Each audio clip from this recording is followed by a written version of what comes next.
ইরানি শাসন ব্যবস্থার পতন অথবা দেশের ভেতরে বড় ধরনের বিদ্রোহ সৃষ্টির লক্ষ্যে তেহরানে হামলা শুরু করে যুক্তরাষ্ট্র ও ইসরায়েল। কিন্তু গত কয়েকদিনের চিত্র বলছে ভিন্ন কথা।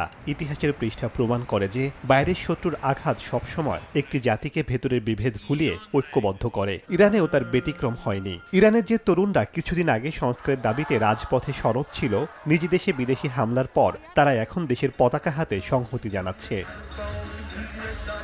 ট্রাম্প প্রশাসন আশা করেছিল এই হামলায় রেজিম চেঞ্জ বা শাসক পরিবর্তন ত্বরান্বিত হবে, কিন্তু বাস্তবে দেখা যাচ্ছে ইরানিদের মাঝে জাতীয়তাবাদী চেতনা আগের চেয়ে কয়েক গুণ বেশি শক্তিশালী হয়েছে। বেনিয়ামিন নেতানিয়াহু এই হামলাকে নিজের রাজনৈতিক রক্ষা কবচ হিসেবে ব্যবহার করতে চেয়েছিলেন। অন্যদিকে ডোনাল্ড ট্রাম্প চেয়েছিলেন শক্তি প্রদর্শন করে তেহরানকে নতজানু করতে, কিন্তু সমরবিদরা বলছেন কৌশলগত লক্ষ্য অর্জনে তারা ব্যর্থ। ইরানের সামরিক অবকাঠামো ক্ষতিগ্রস্ত হলেও তাদের যে কমান্ড অ্যান্ড কন্ট্রোল বা নেতৃত্বের চেইন তা এখনো অটুট আছে। ফলে শাসক পরিবর্তনের যে স্বপ্ন হোয়াইট হাউস দেখেছিল তা এখনো আকাশকুসুম কল্পনাই বলা যায়। এদিকে মধ্যপ্রাচ্যের তেল ও গ্যাস সরবরাহে বিঘ্ন ঘটায় বিশ্ববাজারে যে অস্থিরতা তৈরি হয়েছে তার দায়ভার ট্রাম্প ও নেতানিয়াহুর ঘাড়েই পড়ছে।